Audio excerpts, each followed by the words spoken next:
मालन प्रसाद को पाकर सुख पाती है और उसका गर्व ठेरता है। गर्व ठेरता है। एक बेटी जन्म लेती है जिसका नाम मालिनी होता है। क्या नाम है उसका? मालन की बेटी जन्म लेती है जिसका नाम मालिनी होता है। वो मालिनी बचपन से मिट्टी का शिवलिंग बनाकर पूजन करती है, शंकर की आराधना में डूबी रहती है, शिव स्तुति में डूबी रहती है। माली और मालन अवस्था पाकर प्राण छोड़ देते हैं। मालिनी अकेली रह जाती है। फूल बेचती, माला बनाती, माला श्रृंगार बनाती, बेचती और अपना यापन करती। समय की अवस्था में मालिनी के भी प्राण छूट जाते हैं। प्राण छूटने के बाद मालिनी शंकर का श्रृंगार करते करते प्राणों को छोड़ती है तो पार्वती जी की सहेली बनकर निवास कर लेती है मालिनी। पर पूर्व के समय का जो भान था, पूर्व के समय का जो ज्ञान था, मालिनी पार्वती जी की सहेली तो बन गई, शंकर जी की आराधना में डूब गई, शिव की स्तुति में डूब गई। पर मालिनी आज शंकर की स्तुति में डूबी थी और डूबी डूबी एक दिन जल भरने के लिए सरोवर में जाती है, शिव के पूजन के लिए। क्या देखती है कि अपने प्रतिबिंब को देख ले जल में। जो जल में प्रतिबिंब देखा, देखकर सोचती है कि मैं तो सुंदर नजर आ रही हूं, मैं सुंदर दिख रही हूं।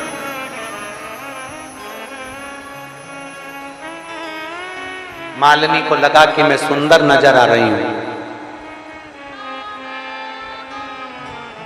हो सकता है मेरी ये सुंदरता शिव की पूजन में बांधा बन जाए। मालिनी गई, पार्वती जी के चरणों में बैठ गई। पार्वती जी ने पूछा, मालिनी तुम मौन चुप क्यों, किस लिए? मालिनी कहती है, आज तक मैंने महादेव जी से कुछ नहीं मांगा, पार्वती माँ आपसे कुछ नहीं मांगा। आज मेरा मन करता है मैं आपसे कुछ मांग लूं। आज मेरा मन करता है मैं आपसे कुछ मांगू। मांगो, क्या चाहिए? पार्वती जी मुझे हाथी का मुंह लगा दो, मुझे सुंदर नहीं बनना है, मेरे को हाथी का मुख लगा दो। मालिनी को समझाया पार्वती जी ने, पर मानी नहीं। पार्वती जी ने मालिनी का हाथी का मुख लगा दिया। पार्वती जी की एक सहेली का वर्णन आता है मालिनी का, जिसका गजमुख है।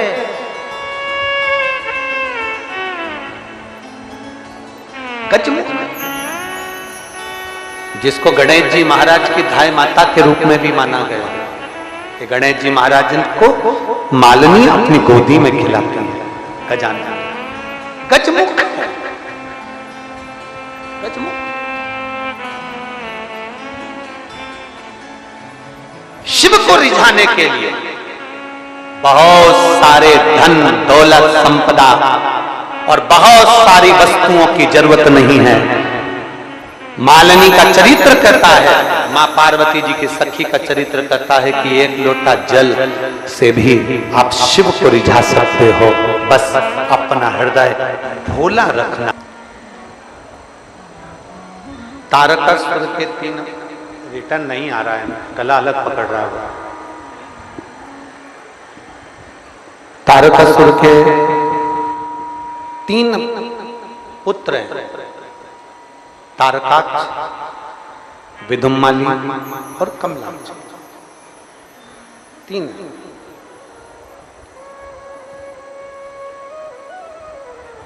अब मां जगतजननी पार्वती जी विराजमान। तारकासुर के मरने के बाद में, तारकासुर के प्राण छूटने के बाद में, तारकासुर के जाने के बाद में तीनों ने विचार किया, तारकाक्ष, विदुम्माली, कमलाक्ष की तीनों ने विचार किया,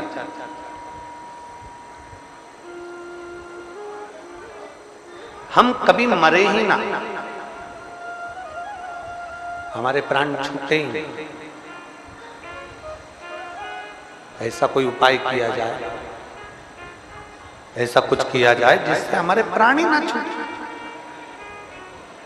दुनिया केवल यही सोचती है, संपूर्ण ब्रह्मांड यही सोचता है कि हमने जितना कमा के रख लिया है, जितना जोड़ कर रख लिया है, अब हमें मरना नहीं है। बस अब कुछ भी ऐसा हो जाए कि हमारे को ऐसी अमर बूटी मिल जाए जिससे हमारे प्राण ना छूटे, हमारे प्राण ना छूटे, ऐसी कोई अमर बूटी हमको प्राप्त हो जाए। 3 चीजें हैं। शिव महापुराण की कथा 3 चीज बता रही है, जरा ध्यान से सुनिएगा। पाशुपत्य अस्त्र, पाशुपत्य योग और पशुपत्य व्रत। आप और हम में इतनी सामर्थ्यता नहीं है कि हम पाशुपत्य अस्त्र प्राप्त कर सके। राम जी ने तप किया तब पशुपति अस्त्र मिला था, भगवान कृष्ण ने तप किया तब उन्हें पशुपति अस्त्र मिला था। आप और हम नहीं प्राप्त कर सकते पशुपति अस्त्र, पाशुपत्य योग भी हम नहीं कर सकते, पर एक काम तो कर सकते हैं, 3 नंबर का। कौन सा? पशुपति व्रत। हम संसार के लोग कुछ नहीं कर सकते, अपना कार्य सिद्ध करने के लिए, अपने मन की बात बाबा को कहने के लिए पशुपति नाथ का व्रत कर सकते हैं और उसका फल मिलता जरूर है।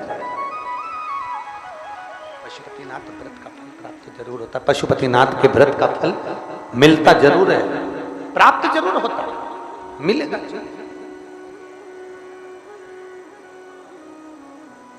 एक बार अगर बाबा ना सुने तो 2-3 महीने के गैप में फिर दूसरी बार का।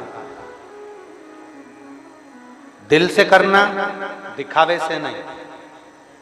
कितने दिए लगते हैं पशुपति व्रत में? 6। प्रसाद जाता है, उसके कितने हिस्से होते हैं? जम के बोलो जरा। 3। कितने दिए मंदिर के अंदर जलेंगे? अपने घर के दरवाजे पर 1।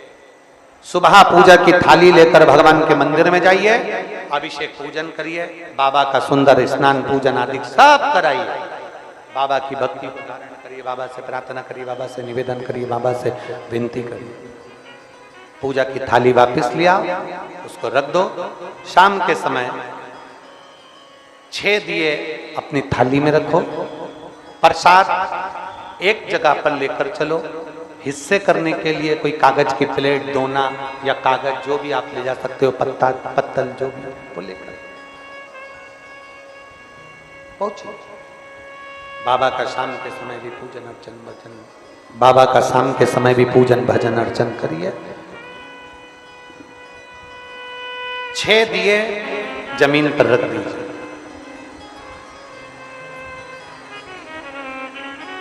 प्रसाद के 3 हिस्से कर दीजिए। 5 दिए प्रज्वलित कर दीजिए। बाबा से विनय कर दीजिए, बाबा आज मेरा पशुपतिनाथ का व्रत है, बाबा आज मेरा पशुपति व्रत है, पहला व्रत है, बाबा आप इसे स्वीकार करिएगा, बाबा आप इसे स्वीकार करना। विनय करो, विनती करो, निवेदन करो, बाबा से विनय करो। एक दिया उठाकर वापिस थाली में रख लो। प्रसाद का एक हिस्सा अपनी थाली में वापिस रख लीजिए। बाबा को प्रणाम कर कर घर की ओर चल दीजिए। घर के बाहर, दरवाजे के बाहर बैठकर अपना सीधा हाथ जहां हो वहीं बैठ जाओ और सामने घर के अंदर झांकते हुए घर की ओर मुख कर कर बैठो और दिया प्रज्वलित करो। घर के बाहर विनय करते, बाबा से प्रार्थना करते, बाबा से निवेदन करते, बाबा से प्रार्थना करते, विनय करते हुए निवेदन करते घर के अंदर प्रवेश करो। भोजन करने से पहले प्रसाद का जो एक हिस्सा तुम लेकर आए हो, वो प्रसाद का एक हिस्सा भोजन करने के पहले ग्रहण करो। जो मीठे का भोग लेकर आई हो वो ग्रहण करो और फिर भोजन ग्रहण करें। अपने प्रसाद के हिस्से में से किसी को हिस्सा नहीं देना। घर से प्रसाद के 3 हिस्से कर कर नहीं ले जाना। मंदिर में बैठकर, मंदिर में प्रार्थना, मंदिर में भी बैठकर। कितने व्रत होते हैं?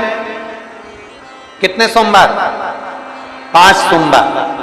5 सोमवार के बीच में अगर कोई रजोधर्म आ जाए, कहीं जाना पड़ जाए, व्रत को छोड़ दो, अगला व्रत करो। 5वां व्रत जिस दिन रहे उस दिन एक श्रीफल भेंट बाबा के लिए लेकर जाओ। 108 जो आप फूल की पंखड़ी आदि का अधिक ले जाएं, बाबा को समर्पित करो। बाबा से विनती करो, जैसा नियम करते आए हो वैसा ही करो। एक ही मंदिर में पूजन करो। जिस मंदिर में पहला व्रत होगा उसी मंदिर में 5 व्रत होंगे। अपना एक आगे बढ़ना हमारे लिए, हमारे राष्ट्र के लिए, हमारे देश के लिए एक विश्वास का बल उत्पन्न कर देता है। विश्वास का। शिव महापुराण की कथा कहती है, भगवान शंकर का चरित्र कहता है, भगवान शंकर का संवाद कहता है।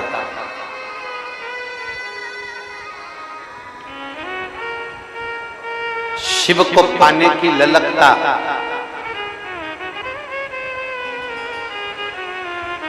समर्पण की ललकता दिखावे से नहीं होना चाहिए, मन से जुड़ा। शिव को मन से प्राप्त। किसी की मदद करना है, कोई अच्छा कार्य करना है। कितना सुंदर कहा, एक लड़का एक जगह पर भंडारा चल रहा था, और भंडारा चल रहा था तो एक लड़का वहां से निकल कर जा रहा था। उसने अपने दोस्त से कहा, कितना अच्छा व्यक्ति है जो भंडारा कर रहा है, इतने सारे भक्तों को भोजन करा रहा है। कितना अच्छा व्यक्ति जो इतना भंडारा कर रहा है, इतने सारे लोगों को भोजन करा रहा है। मेरे पास में इतना धन नहीं है कि मैं लोगों का भंडारा कर दूं, लोगों को भोजन करा दूं, लोगों को मैं भोजन करा दूं। मेरे पास में इतना धन नहीं। लड़का अपने दोस्तों से कहता है, एक बालक अपने मित्र से कह रहा है, मेरे पास में इतना धन नहीं है कि मैं भंडारा कर सकूं, मेरे पास में इतना पैसा नहीं है कि मैं भंडारा कर सकूं, मैं लोगों को भोजन करा सकूं, मेरे पास में इतना धन नहीं है। वहीं से एक शंकर का भक्त निकल कर जा रहा था, और शिव के भक्त निकल कर जाते जाता बोला, कौन कहता है कि भंडारा करने के लिए बहुत सारे पैसे की जरूरत पड़ती है? शिव भक्त शंकर का अगर असली भक्त होगा ना तो धन की मूलता नहीं देखेगा।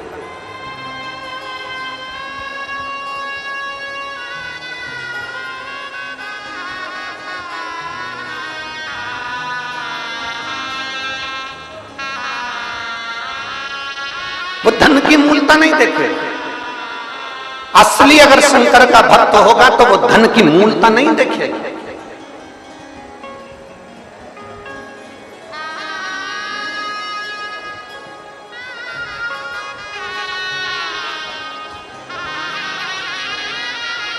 अब धन की मूलता ना देखी जाए। एक शिव भक्त ने उससे कहा, तुम कह रहे हो कि वो भंडारा कर रहा है, मेरे पास में इतना धन नहीं, मेरे पास में इतना पैसा नहीं, मैं भंडारा कैसे कर सकता, मेरे पास में तो इतना पूंजी नहीं। शिव भक्त कहता है, कौन कहता है कि भंडारा धन से होता है? अगर मन बड़ा हो ना तो एक बिस्कुट का पूड़ा उठाओ, उसको मल के पीपल के पेड़ के नीचे डालिया, चींटियां इकट्ठी होगी, उनका भी तो भंडारा होता है। घर में थोड़ा सा आटा सेक लिया, उसमें शक्कर मिला ली, 2 चुटकी आटा पेड़ के नीचे डालकर आ गए, चींटियों ने, जीवों ने खाया, वो भी तो भंडारा है। एक थोड़ा सा अनाज हाथ में लिया, छत पर पटक दिया, चिड़िया पक्षी आए उड़कर, उन्होंने खा लिया, वो भी तो भंडारा होता है। थोड़ी सी आटे की गोलियां बनाकर नदी, सरोवर, तालाब में बेत्रवती मैया के तट पर पहुंच गए और छोटी सी गोलियां बनाकर बेत्रवती माता के जल में डाल दी। मछलियों ने खा ली। वो भी तो भंडारा होता है। पर मछली बेत्रवती में रहेगी कब? मछली मां नर्मदा में रहेगी कब? मछली मां ताप्ती में रहेगी कब? मछली मां छिपरा में रहेगी कब? जब किसी पवित्र नदी में नाले का जल नहीं जाएगा तब बचेगी मछली।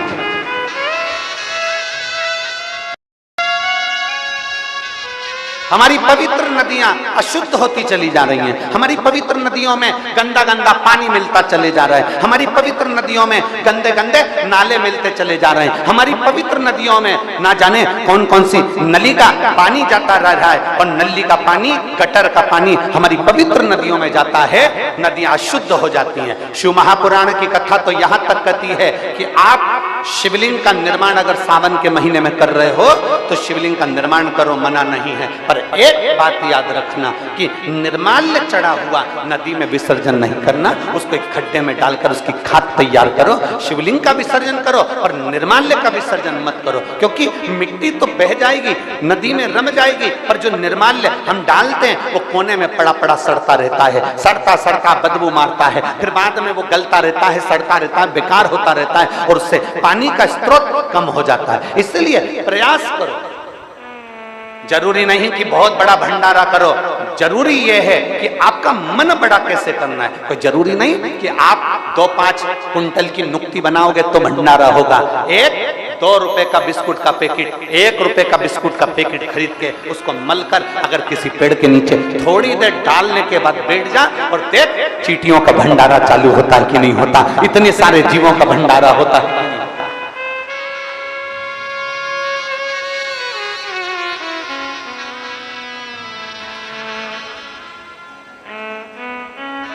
जरूरी है हमारा सुधरना। गायत्री परिवार वाले कहते हैं हम सुधरेंगे। जम के बोलो, हम सुधरेंगे। जम के जरा, हम सुधरेंगे तो युग सुधरेगा। हम बदलेंगे, युग बदलेगा। पहले किसको बदलने का कहते हैं? अपने आप। पहले किसको सुधरने का कहते हैं? अपने आप। हम अपने आप को तो सुधार नहीं रहे। हम एक उंगली अगर किसी पर उठाते हैं तो ये 3 उंगलियां हमारी ओर जाती है कि तुमने अगर किसी को गाली दी है, तुमने किसी को अपशब्द कहा है, किसी को आड़ा टेढ़ा कहा है, तो ये 3 उंगलियां कहती है पहले अपने अंदर झांक कर देख कि उसमें तो एक गलती है, तुझमें 3-3 गलतियां भरी पड़ी हुई है। अपने अंदर झांक। बार बार आवाज कम कर देते हैं, फिर बोलने में दिक्कत होती है। एक उंगली जब हम किसी पर उठाते हैं तो 3 उंगलियां हमारी ओर जाती हैं। हम अपने अंदर झांक कर देखें, अपने भीतर हम सुधरें। जब हम सुधरेंगे तो जगत अपने आप धीरे धीरे सुधरने लगे। काले कलर का चश्मा लगाओगे तो सब, बोलो बोलो जम के जरा, काले दिखेंगे। नीले कलर का लगाओगे तो नीले, पीले कलर का लगाओगे तो पीले। जैसा चश्मा आंखों पर चढ़ा रहेगा वैसा ही नजर आएगा। आप अंदर से जैसे हो गए ना, सामने वाला व्यक्ति वैसा ही नजर आएगा।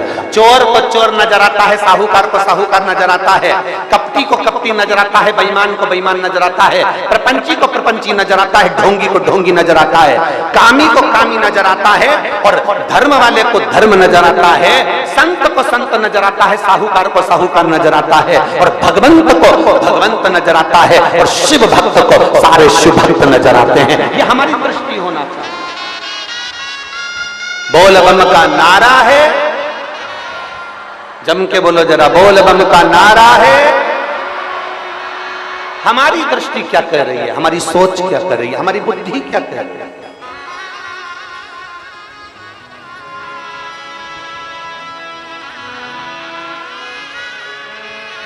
कैसे पहचानो के जगत में?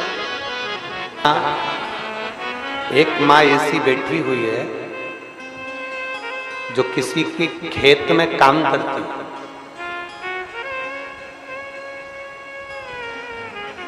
हम उसको खड़ा भी नहीं करेंगे, हम उसका नाम भी नहीं लेंगे। किसी के खेत में काम करती है, जमीन पर,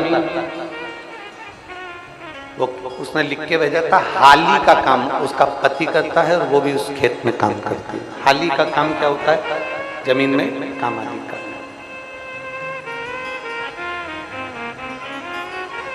थोड़ा सा पैसा उसको जो मिलता है, अपने बच्चों का, अपने परिवार का पालन करता है।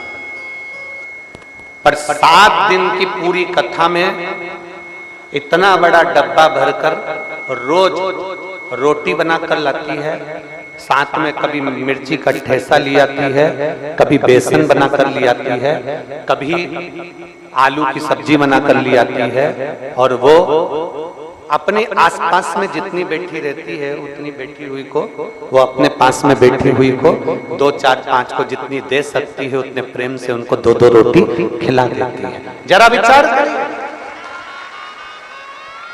जरा सोचिए। केवल भंडारा बड़े के लिए नहीं होता, केवल भंडारा शंभु शंभु शंभु शंभु शंभु शंभु शंभु शंभु, केवल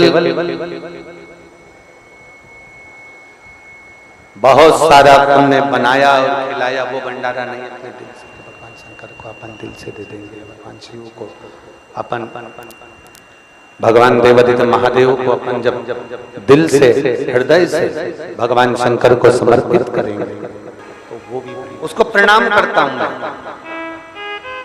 कि जितना परमात्मा ने दिया उसने अपने दिल से, अपने मन से, अपने भाव से, अपने चित्त से, अपने हृदय से वो समर्पित किया। जितना उससे, जितना उसका समर्पण का भाव था, जितना उसके हृदय में आया उतना उसने समर्पण किया। जितना उसके मन में लगा उसने उतना समर्पित किया। साधु था।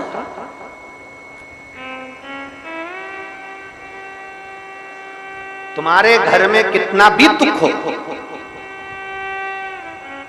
कितनी भी तकलीफ, तुम्हारे घर में कितना भी कष्ट हो, तुम्हारे घर में कितना भी टेंशन हो, शिव महापुराण की कथा कहती है तुम्हारे घर में कितना भी दुख हो, तकलीफ हो, टेंशन हो, कुछ भी परेशानी हो, पर एक बात शिव महापुराण से सीख कर जाना कि हमारे घर में चाहे दुख हो, चाहे तकलीफ हो, चाहे कष्ट हो, कुछ भी हो, पर आए हुए मेहमान के लिए दरवाजा जब भी खोलना तो रोकर नहीं, मुस्कुरा कर खोलना।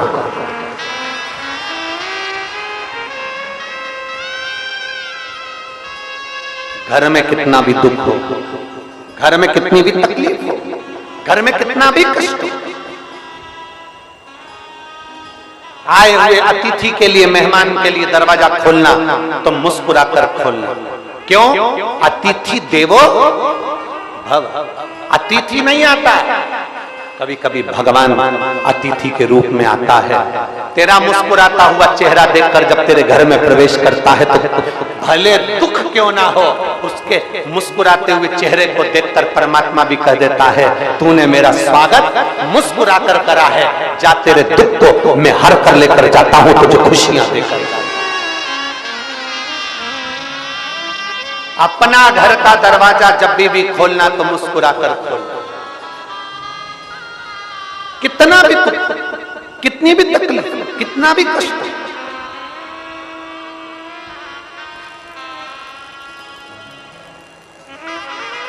क्या केवल आप लोग ही दुखी रहते हो? ब्रह्मा जी ब्रह्मलोक में रहते हैं, भगवान विष्णु वैकुंठ लोक में रहते हैं और पृथ्वी पर रहने वाला देव है देवाधिदेव महादेव। पृथ्वी के देवता है भगवान शंकर, मृत्यु लोक के देवता है भगवान शिव। आपको अगर आपके पितरों का नाम नहीं मालूम है, आप शंकर का नाम याद रख लो। आपको आपके कुल देवता का नाम मालूम नहीं है, आप शंकर का नाम मालूम कर लो। आपको आपके कुल देवी का नाम नहीं मालूम, आप पार्वती जी का नाम मालूम कर लो। आपको आपके किसी देवी देवता का नाम नहीं मालूम, आपके कुल भैरव का नाम नहीं मालूम, कुल देवी का नाम नहीं मालूम, कुल पितरों का नाम नहीं मालूम, आप शंकर जी का नाम याद कर लो। केवल शिव का नाम, क्योंकि भगवान शंकर का जब विवाह हो रहा था उनसे पूछा गया था तुम्हारा गोत्र क्या है? शिव जी कहते हैं शंकर। तुम्हारे पिता का नाम क्या है? शंकर। तुम्हारी माता का नाम क्या है? शंकर। तुम्हारे नाना नानी का नाम क्या है? शंकर। केवल शंकर एक। शिव जी ने उस दिन ब्राह्मण के सम्मुख में भी कह दिया था कि सुनो विप्रदेव, सुनो ब्राह्मण देव, आप मेरा विवाह करा रहे हैं पार्वती जी के साथ, कन्या दान करा रहे हैं। कन्या देने के लिए गोत्र बोला जाता है, कन्या देने के लिए पिता, सास, ससुर आदि का नाम का उच्चारण किया जाता है, पर मेरा पिता शंकर ही है। मेरा पिता मैं खुद हूं, मैं पर ब्रह्म परमात्मा भगवान शिव कहते हैं मैं शिव हूं। मैं पितृ भी हूं, मैं गरुण भी हूं, मैं वरुण भी हूं, मैं जल भी हूं, मैं आकाश भी हूं। ब्राह्मण जब रुद्राष्टाध्यायी से आपका अभिषेक कराते हैं तो उसमें ब्राह्मण कहते हैं तलातल, रसातल, पृथ्वी, अग्नि, आकाश सब शिव है।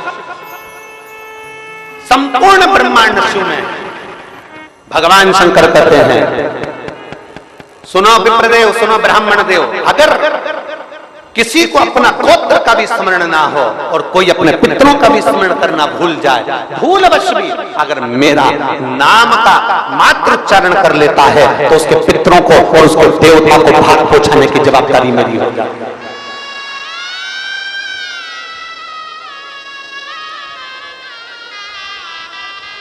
उस तक पहुंचाने की जवाबदारी मेरी है, वहां तक भेजने की जवाबदारी मेरी है।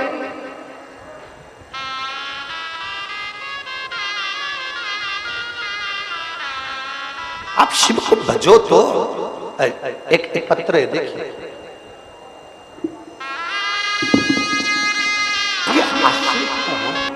हम उसके आसार पर तो जाएं, हम उस पर विश्वास तो करें, हम उस पर भरोसा तो करें, हम उस पर दृढ़ता तो करें। जब हमारा विश्वास पूर्ण होता है तब वो पूर्ण परमात्मा मेरा शंकर, मेरा विश्वनाथ, मेरा महाकाल, मेरा कुबेर भंडारी भंडार जरूर भरता है। जब हमारा विश्वास पूर्ण हो,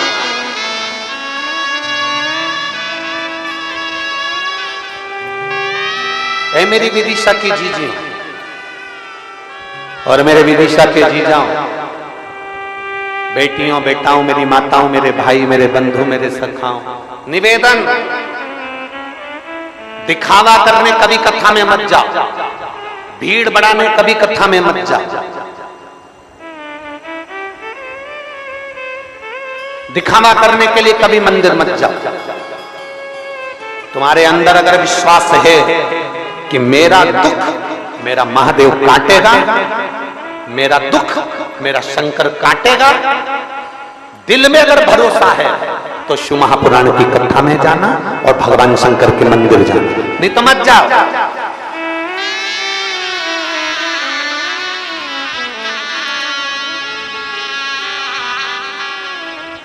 क्या करोगे जाकर? क्यों परेशान होना? 50-60 रुपए खर्च कर कर कथा में पहुंचना, कीचड़ में बैठना, पानी में छाता लगाना, फिर नीचे बैठना। अगर विश्वास है तो जाओ। अगर भरोसा है कि मेरा दुख मेरा बाबा काटेगा तो मैं कथा में जाऊंगी, सुनूंगी, मेरा बाबा मेरे अंदर विश्वास पैदा करेगा और मैं रोज शंकर के मंदिर जाऊंगी, शिवालय जाऊंगी, शंकर को लोटा भर के जल चढ़ाऊंगी, मेरा दुख मेरा बाबा काटेगा। विश्वास है तो, विश्वास नहीं, मानो तो गंगा माहू और ना मानो तो बहता। मानो तो मां बेत्रवती हूं, नहीं तो नदी के रूप में तो बह। मानो तो मैं नर्मदा हूं, नहीं तो मैं तो बह।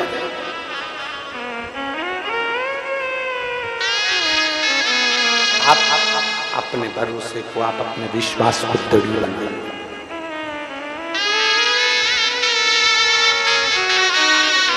एक भरोसा, एक विश्वास, एक दृढ़ता आपके भीतर होना चाहिए।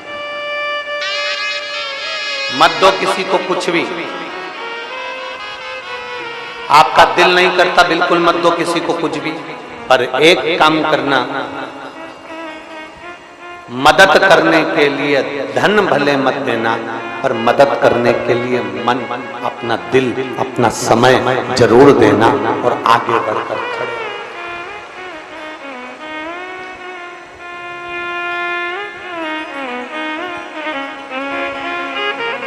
आज की रात्रि को हमारे यहाँ शिवरात्रि कहते हैं। 7 दिन की शिव पुराण में छठे दिन की रात्रि शिवरात्रि कहलाती है।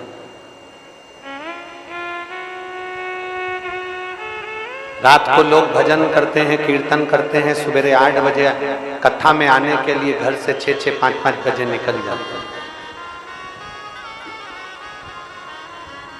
सुबह 8 बजे से 11 बजे तक कथा हो जाएगी, 11 बजे कल कथा विराम हो जाएगी। टीवी पर वही 1 बजे से 4 बजे तक आएगी। आप अपने घर चले जाओगे, हम अपने बाबा के धाम चले जाएंगे, हम अपने बाबा के धाम चले जाएंगे। अब इस बीच में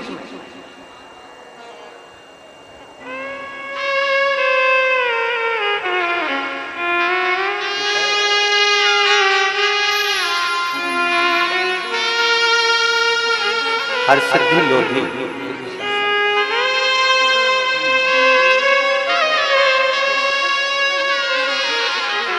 ये बच्ची का विश्वास देखिए। गांठ होने के बाद डॉक्टर को दिखाने के बाद में शिव के मंदिर जाना चालू करा और वापिस जांच कराई 1 महीने बाद तो कठाने नहीं थी शरीर के अंदर। ये विश्वास है। आप अपने घर, हम अपने बाबा के धाम चले जाएंगे। इस बीच में हम आपसे बहुत दूर नहीं हैं, पास में ही सीहोर है, पास में ही कुबेरेश्वर बाबा का धाम है। बाबा से ऐसी विनती कर कर जाना, बाबा मेरी झोली 3 महीने में खुशियों में भर देना, मैं कुबेरेश्वर धाम पर लोटा भर के जल चढ़ाने जाऊंगा। ऐसी विश्वास, भरोसा, दृढ़ता अपने भीतर रखिए।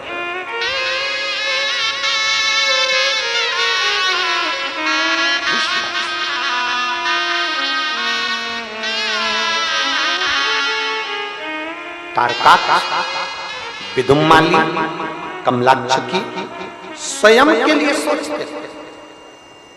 तारकासुर के 3 पुत्र अपने लिए सोचते थे, दूसरे के लिए नहीं सोचा। जिस दिन दूसरे के लिए सोचना प्रारंभ करोगे, विचार करना प्रारंभ करोगे, उस दिन अपने आप सुख आएगा।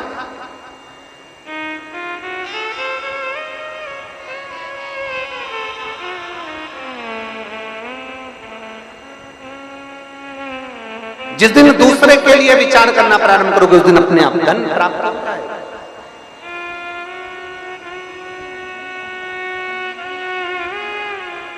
राष्ट्र हित में, सनातन धर्म को हित में प्रयास करिएगा।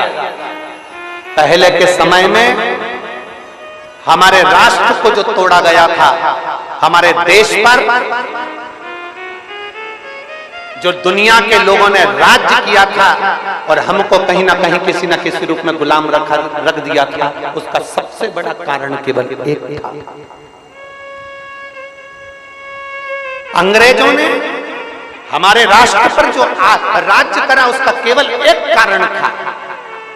विधर्मियों ने हमारे राष्ट्र पर जो राज्य करा, उसका केवल एक कारण था।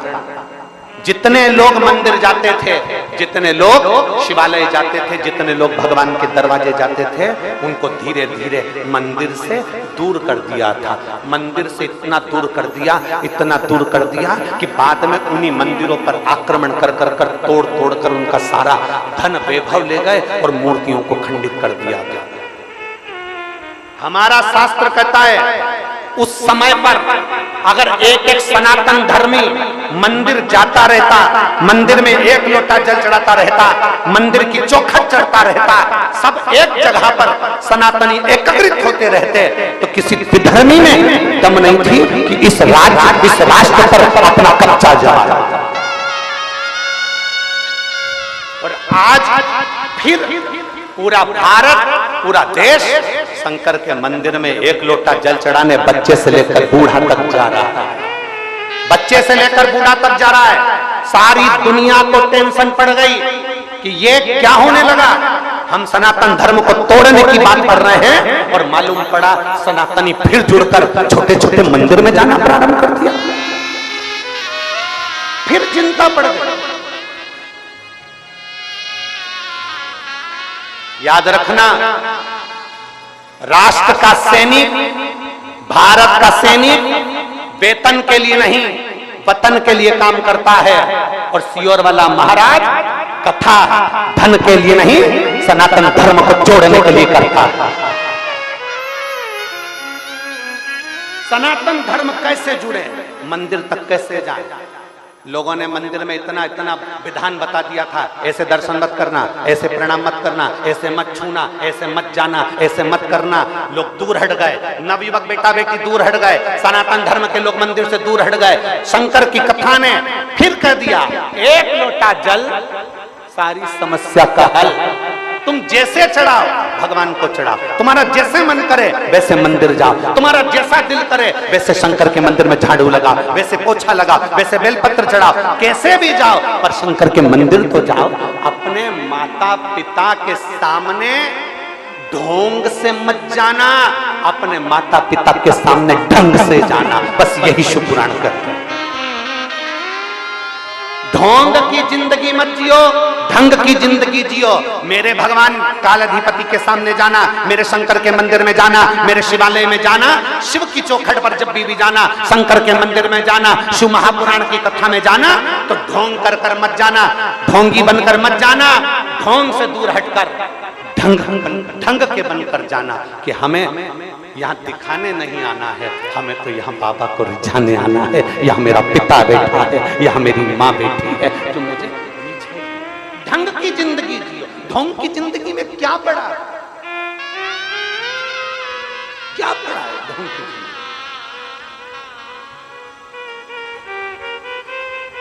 ढंग की जिंदगी जिस दिन जीना प्रारंभ कर दोगे उस दिन मेरा शंकर तुम्हारे करीब में जाएगा।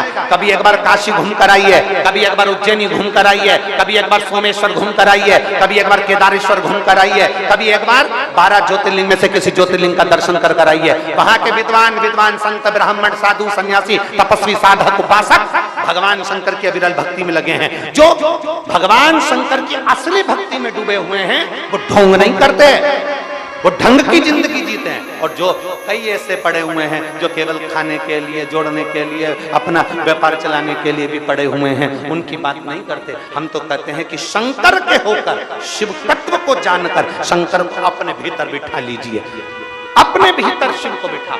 जब दुख आए दुनिया के सामने जाकर मत रोना, जब तकलीफ आए एक लोटा जल, दिन हो दोपहर हो शाम हो, तुम्हारा मन कर जाए जब दुख आए। क्योंकि याद रखना, बेटा अपने कमरे में सोता है, बहू अपने कमरे में सोती है, बच्चे अपने कमरे में सोते हैं। केवल एक घर का बुजुर्ग ऐसा होता है जो अपना कमरा बंद कर कर नहीं सोता। घर का बड़ा अपना कमरा खोल कर सोता है।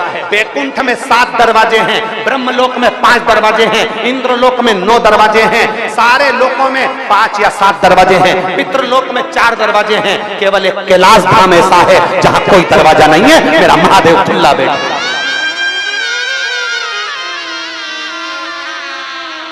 सारे धाम में दरवाजे हैं पर मेरे कैलाश पर दरवाजा नहीं है, मेरे शंकर के दरवाजे पर दरवाजा नहीं है। क्यों? क्योंकि वो जगत का बाप है, वो जगत की माँ है। अपना दरवाजा खोल कर सोते हैं कि मेरे लाडले को कब मेरी जरूरत पड़ जाए, मेरे बेटे को कब मेरी जरूरत पड़ जाए, वो मुझे पुकारेगा।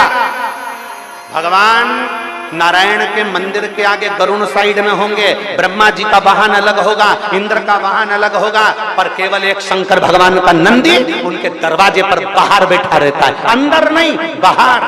क्योंकि शिव जी कहते हैं मेरा भक्त ना जाने कब पुकार ले, तुरंत जाना पड़ेगा, इसलिए नंदी तुम तैयार बैठना। नंदी का पांव देखना, एक पैर आगे खींच कर बैठता है कि बस भगवान बैठे और मुझे जाना है।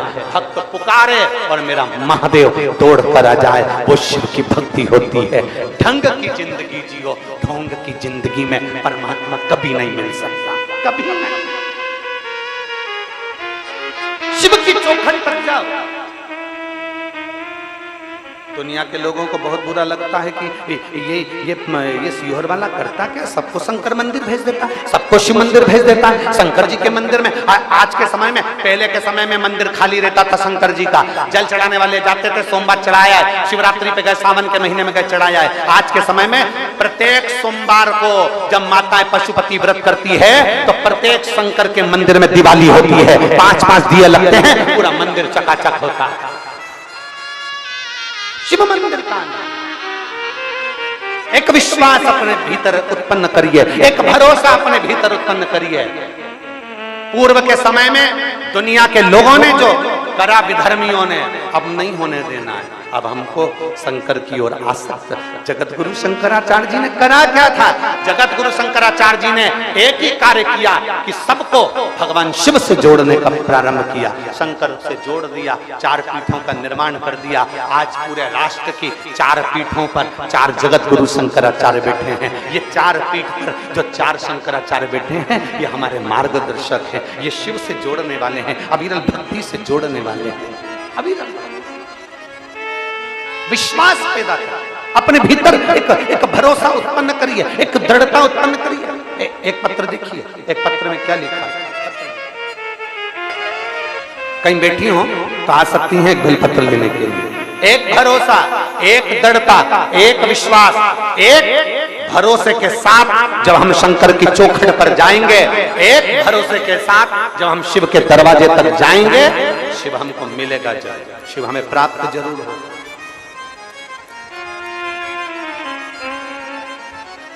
शिव हमें मिलेगा, ऐसा नहीं, बस उसको पुकारने वाला चाहिए।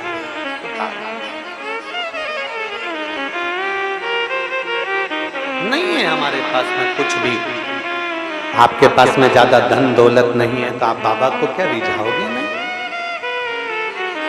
एक बात आपसे पूछें, शिव जी को 1 लोटा जल चढ़ाने में कितना पैसा लगता है? आप लोग जम के बोलो जरा।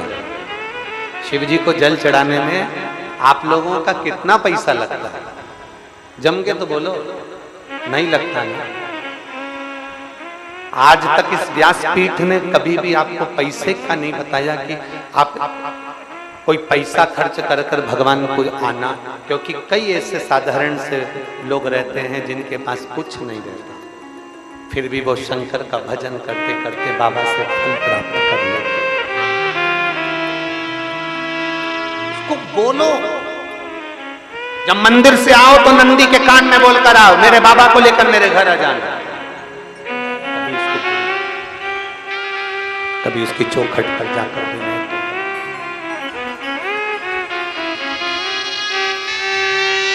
भगवान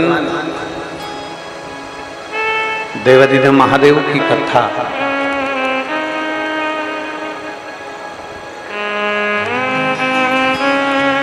जो संपूर्ण विश्व को, संपूर्ण जगत को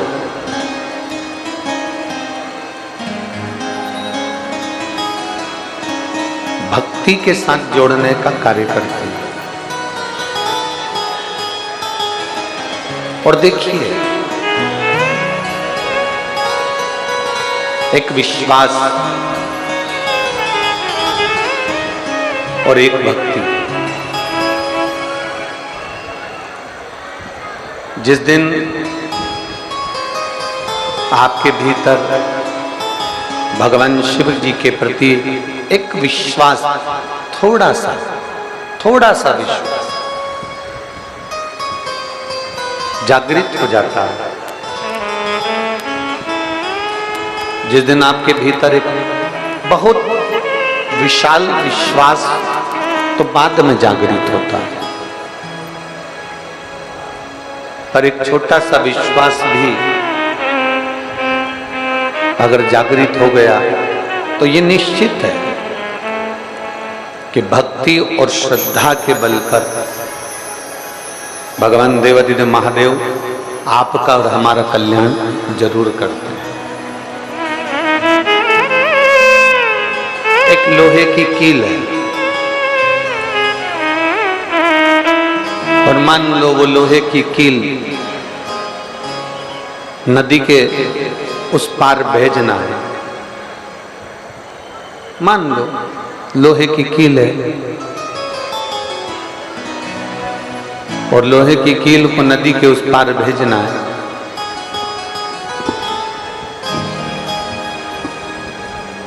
अब वो लोहे की कील को तुमने पानी में डाल दिया तो पानी में डालने के बाद वो लोहे की कील तो पानी में डूब जाएगी। वो लोहे की कील को अगर मध्य में फेंक दिया तो वो पानी में डूब जाएगी।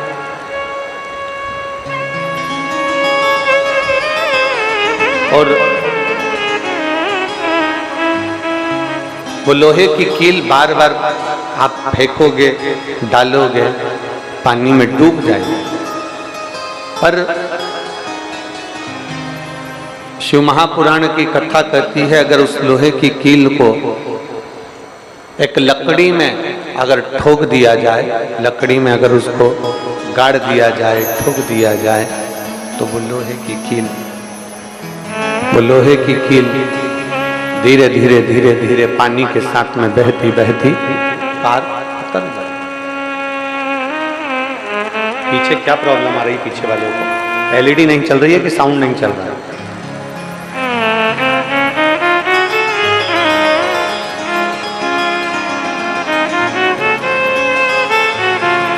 साउंड चालू करवाइए पीछे का। एक लोहे की कील को, इधर भी आवाज नहीं आ रही है क्या? इधर की एक लोहे की कील को पानी में आप वैसे ही डाल देंगे तो वो डूब जाएगा, तो पार नहीं करेगा। पर उसी लोहे की कील को जब लकड़ी में ठोक दिया जाए, लकड़ी में उसको रख दिया जाए, लकड़ी में उसको गाड़ दिया जाए, तो वो लोहे की कील पार उतर जाती है, पार उतर जाएगी। बस शिव महापुराण की कथा भी यही कहती है, भगवान शंकर का संवाद भी यही कहता है, शिव तत्व भी यही कहता है, भगवान ओगरदानी की कथा भी यही कहती है कि अपने आप को, इस मन को, इस चित्त को, इस भव सागर से अगर पार उतरना है, संसार सागर से यदि पार उतरना है, भव सागर से अगर हमको पार उतरना है, तो भगवान के चरणों में इस मन को, भगवान भोलेनाथ जी के चरणारविंद में ले जाकर इसको वहां ठोक दीजिए, इस मन को वहां ले जाकर छोड़ दीजिए, भगवान इसको पार इस भव सागर से कर ही देता है निश्चित।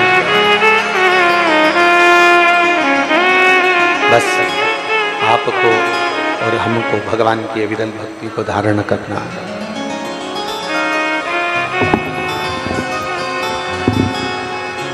आपको और हमको भगवान की अविरल भक्ति में तल्लीन होना, अपने आप एक विश्वास रखकर, एक भरोसा रखकर, एक दृढ़ता रखकर यदि हम भगवान के भजन में रम गए, वो तारने का प्रयास करें। एक निगाह भरकर, एक दृष्टि से, एकाग्र चित्त होकर अपने मन से जब हम भगवान का दर्शन करते हैं, तो भगवान हमारी झोली अवश्य भरता है। बस अच्छा, एक आप लोगों ने ध्यान दिया होगा, अगर एक टकटकी बात परमात्मा की ओर लगाई, एक दृष्टि भगवान की ओर लगाई, एक दृष्टि महादेव की ओर लगाई, और एक दृष्टि संसार में लगाई,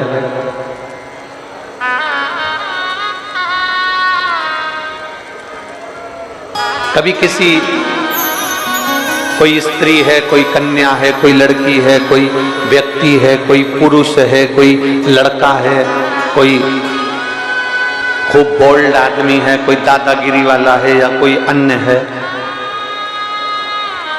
जरा देखिएगा आप, अगर उसको एक निगाह भरकर देखते जाएं, देखते जाएं, देखते जाएं, कोई लड़की, कोई महिला, कोई स्त्री, कोई पुरुष, कोई बेटा, कोई बेटी, कोई आदि आदि, किसी को एक निगाह रखकर बिल्कुल टकटकी लगाकर देखते जाओ, देखते जाओ, देखते जाओ, तो उसके साथ वाले तुमको देना चालू कर देते हैं।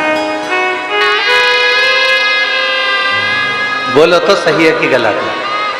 जम के बोलो जरा, सही है ना?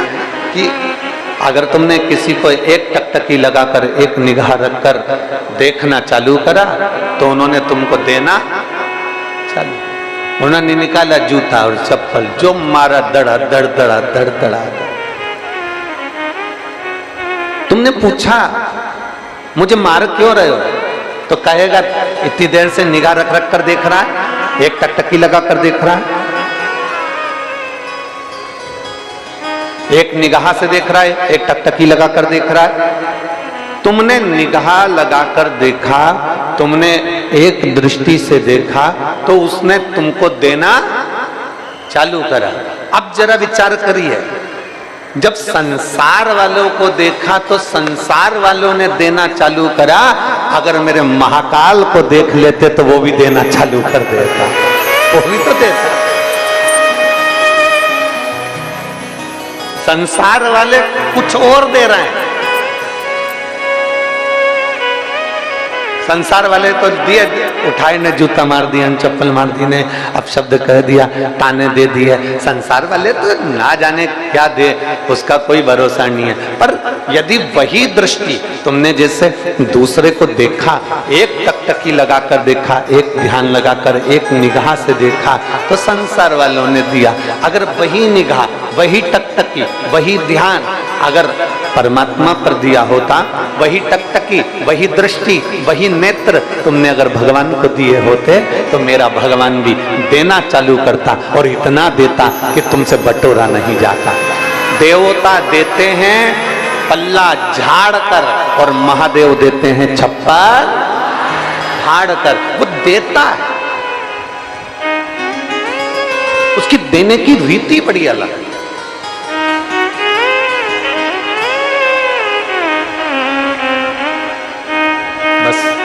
आप उस परमात्मा को निहार कैसे रहे,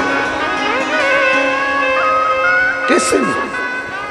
अब ये भी हमको सोचना है कि देखना कहां है।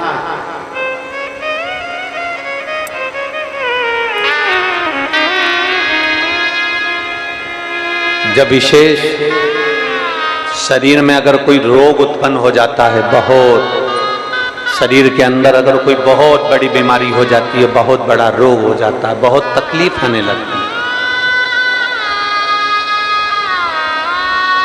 बहुत तकलीफ। डॉक्टर ने कह दिया कमर का गुरिया खसक गया, डॉक्टर ने कह दिया तुम नीचे नहीं बैठ पाओगे, डॉक्टर ने कह दिया तुम्हारी ये हड्डी बढ़ गई है, यह हड्डी का ऑपरेशन करना पड़ेगा। डॉक्टर से जांच करवाते रहो और साथ में एक प्रयोग करते रहो। जैसे ये जलाधारी है, ये शिवलिंग है, यहां से पानी नीचे बहता है, थोड़ा समझिएगा। ये जलाधारी है, ये पानी बहने का स्थान जलाधारी का, ये पीठी का, संपूर्ण पीठी का ये शिवलिंग। डॉक्टर कह दे कि ऑपरेशन की जरूरत पड़ रही है और तुम्हारा गुरिया खसक गया, या तुम्हारी हड्डी बढ़ गई, या तुम्हारी हड्डी का रोग बढ़ गया, ये शिवलिंग पर आप भगवान देवादिदेव महादेव को जल चढ़ाएं, और जल चढ़ाने के बाद जो जल यहाँ बह कर आता है, उस स्थान पर अगर जल चढ़ाया भी नहीं है, तो जहां से पानी नीचे की ओर गिर रहा है, उस स्थान पर गणेश, कार्तिकेय, अशोक सुंदरी वाली जगह से जब जल नीचे की ओर गिरता है, उस स्थान पर अपना हाथ लगाकर बस कुछ देर तक उस हस्त कमल को उस स्थान पर लगाएं, और भगवान शंकर का पंचाक्षर मंत्र नमः शिवाय, या षडाक्षर मंत्र ओम नमः शिवाय, या श्री शिवाय नमस्तुभ्यम भगवान का मंत्र का उच्चारण करें। यदि महामृत्युंजय मंत्र का स्मरण आता हो तो महामृत्युंजय मंत्र का स्मरण करें। हाथ का स्पर्श कर कर, मार्कंडे बाबा का स्मरण कर कर, और उस हाथ में ही थोड़ा सा जल झेलकर नंदी के पास बैठकर उसका आचमन करें। 20 से 22 दिन तक ये आचमन चालू रहने दो, और 20 दिन के बाद फिर जांच करवाओ। धीरे धीरे शरीर की गुड़ियां काम करना प्रारंभ करेगी, हड्डी काम करना प्रारंभ, शिव तत्व को प्राप्त भगवान को घड़काने को। कारण क्या? मंथन दोनों ने करा है, अमृत निकला भी है, श्रीमद् भागवत में आपने सुना भी है, पर देवताओं को अमृत मिल गया और असुरों का अमृत नहीं मिला। उसका कारण केवल एक था, जब भगवान मोहिनी स्वरूप धारण कर कर, स्त्री का स्वरूप धारण कर कर, सुंदर स्वरूप धारण कर कर मेरे नारायण अमृत का कलश लेकर आए, तो असुर राक्षस वो मोहिनी भगवान के चेहरे को देख रहे थे और देवता मोहिनी भगवान के चरण को देख रहे थे। बस ये अंतर था, केवल यही अंतर। असुर राक्षस, सारे असुर, उनको नहीं मालूम कि ये भगवान है। उनको तो लग रहा कितनी सुंदर स्त्री है, कितनी सुंदर नारी है। आपने श्रीमद् भागवत में सुना होगा कि भगवान इतना सुंदर रूप रख कर आए थे कि देवता और असुर दोनों सुध खो गए थे कि इतनी सुंदर स्त्री कहां से आई। असुर मोहिनी भगवान का चेहरा देख रहे हैं, उनको नहीं मालूम कि मोहिनी भगवान है, वो तो स्त्री का चेहरा देख रहे हैं, वो नारी का चेहरा देख रहे हैं। असुर चेहरा देखने में रह गए और देवता क्या देख रहे थे? चरण, चरण।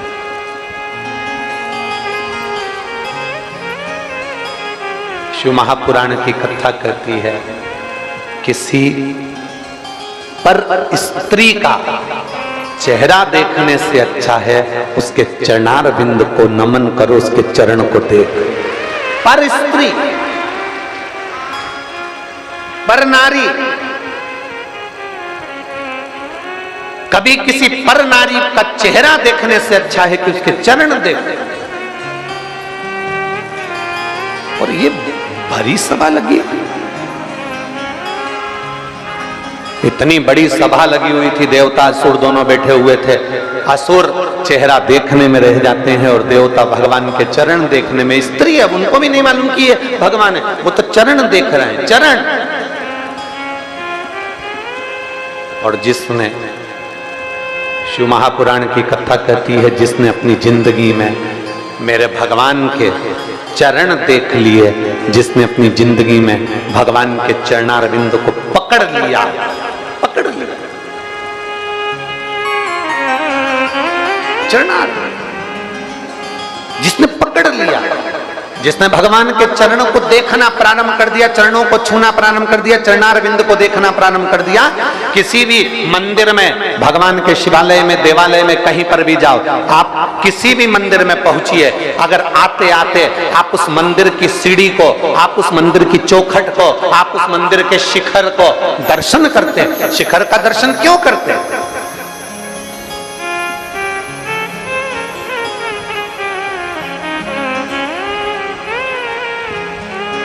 ऐसा क्या जरूरत पड़ गई कि मंदिर के शिखर का दर्शन करना चाहिए? और हमारे शास्त्र, हमारे वेद, हमारे पुराण भी कहते हैं शिखर दर्शनम सर्व पापनाशनम। हमारे शास्त्र भी कहते हैं कि शिखर का दर्शन करो। शिखर के दर्शन से हमें मिलता क्या है? शिखर के दर्शन से हमें क्या प्राप्त होता है? क्या मिलता है? क्या प्राप्त होता है? कहा मंदिर 25-50 करोड़ का बनवा लो, मंदिर 100-200 करोड़ का बनवा लो, मंदिर 1000 करोड़ का बनवा लो, पर मंदिर का पूरा मंदिर बनाने के बाद अगर उस मंदिर पर शिखर नहीं है, वो तांबे का, वो पीतल का, वो शिखर छोटा सा उस मंदिर पर अगर नहीं है, तो वो करोड़ों का मंदिर भी मान्य नहीं है। करोड़ों के मंदिर पर एक छोटा सा शिखर लगा होता है।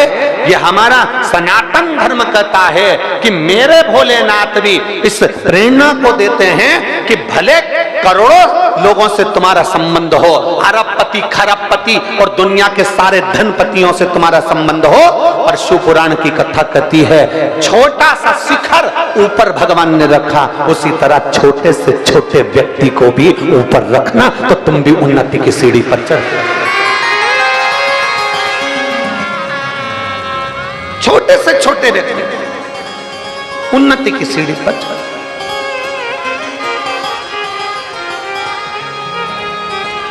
ए भाई, जो बहुत पैसे वाले होते हैं ना, बहुत करोड़पति होते हैं ना, बहुत धनपति होते हैं, वो तो विदिशा के महल में से निकलकर कथा के पंडाल में नहीं पहुंचते हैं। प्रयास करते हैं, हमको पास मिलेगा, सोफा मिलेगा, कुर्सी मिलेगी, पद मिलेगा, प्रतिष्ठा मिलेगी, सम्मान मिलेगा तो हम कथा में जाएंगे, वरना हम कथा में नहीं जाएंगे। शंकर की कथा में धन और गरीब ये नहीं देखा जाता। शंकर की कथा में तो केवल इतना देखा जाता है कि मेरे नगर में मेरा महादेव आया है और मुझे उस महादेव से प्राप्त करना है।